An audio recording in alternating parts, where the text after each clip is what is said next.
I want to say good morning to each and every one of you. Mike Harris again. And first off, I want to thank my wife and her little prayer warriors. I tell you, prayer changes things. I'm feeling a lot better. And I just appreciate all the prayers you guys sent up yesterday, because God truly is able to do above and exceedingly beyond anything we think, ask, or imagine. On this sort of cloudy and overcast Thursday, I tried to get this video out yesterday, but I just couldn't. But today I want to get it out because I want to share some information with you. It's very interesting findings that I found out yesterday. I had seen a post on Facebook about getting your insurance lowered, and I went back to it, found it, and I read it, and it talked about a low mileage rider that is included in insurances, and insurance carriers can offer you that. If you're not, I think what it said was over 50 miles a day and under maybe 4,000 miles a year, you're supposed to get a low insurance adjustment on your insurance rates. And when I read that, it said fill out the application and see what you come up with. So this is what I did, and sure enough, the quotes that they were giving me online were $400 cheaper than what I was paying, and I was considering myself doing pretty good. So I decided to call my insurance company, and I mentioned it to them.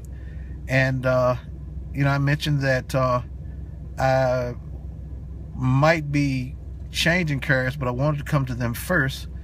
And sure enough, my policy already had the low mileage on my vehicles, but they were not giving me the low mileage bonus. So immediately they changed that and told me I'm going to see a drastic drop in my insurance.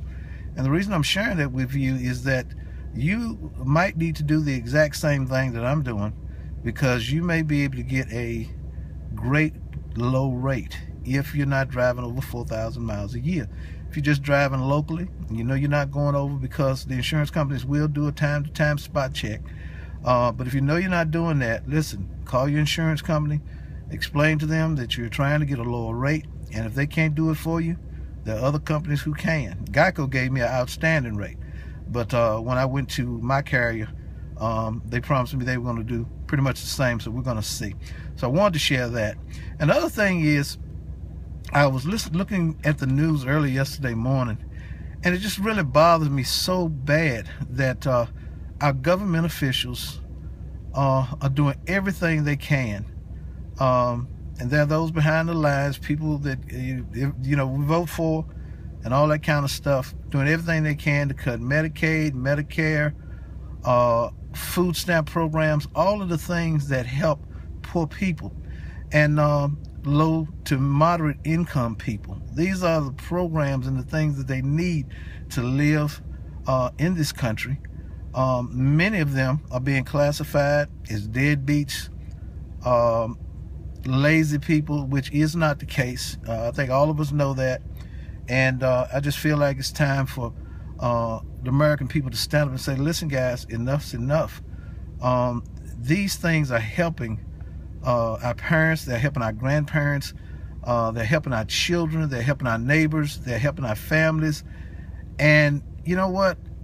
I just don't understand why they feel it's so easy to cut these benefits and not require the upper class to pitch in a little bit more. And basically what it's doing is it is killing moderate to low income and the poor. They cut these things, it's going to be terrible in this country.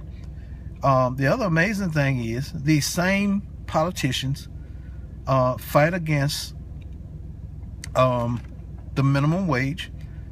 They don't want it to come up. Business owners fighting against the minimum wage, and they're saying, well, if you raise the minimum wage, we're going to have to lay people off, we're going to have to provide insurance, going to have to do all of those things. But even at the minimum wage, the average person isn't able to shop at the very place they work. And then if they are working, they make sure that you don't get 40 hours, because when you get 40 hours, you have to get benefits. And all of those things culminate to hold the poor in place. If you can't get 40 hours of work, and most of the time 40 hours isn't enough, you can't get benefits, and then because you can't get benefits, you have to depend on government systems to work. But the politicians are saying that you're a deadbeat because you can't get the hours. It is absolutely crazy. And it's about time for people across this country to start speaking out. And you know what? Today, it's been a long time since I've seen a challenge on Facebook. But you know what? Today, I'm going to make a challenge. But my challenge, I don't think anybody's, I know none of the government officials are going to answer. My challenge is, listen, if you're so right in trying to cut all these things to help people, cut your salary and live on the exact same thing you're telling the poor it's all right for them to live on. That's my challenge to the government officials today. Listen, you call your politicians and you tell them, your government officials, well, look, if this is all good and you can show me and prove it's good, cut your pay and live on the income that you say the poor are supposed to live on. Not only that, cut your governmental insurance and use the same insurance that many of the people in this country have to depend on day in, day out, year after year, that you're talking about eliminating. And I guarantee you they're not going to do it because they've got the best insurance in the country. You don't want to listen, you don't want to believe? Listen, you can go to the internet. The internet is a information powerhouse. You can pull up the actual insurance that your government officials are using and compare it to yours. Compare to what you're getting in price, benefits, compare to what they're getting and they're not paying a penny for it. You tell me that that's right. And so this is my challenge. All government officials, please cut your pay and live off what you say the poor and low to moderate income Americans ought to live on. Cut your insurance and live off the same insurance that we live off. And then you can go and vote things down. If you can't do that, shut up. Hate to say it like that. But listen, it's time for us to speak up, guys. And you know what? Finishing up this video, I'm Mike Harris, and I approve this message. God bless you. And my brothers and sisters, let's pray for this country because it is a praying time. God bless.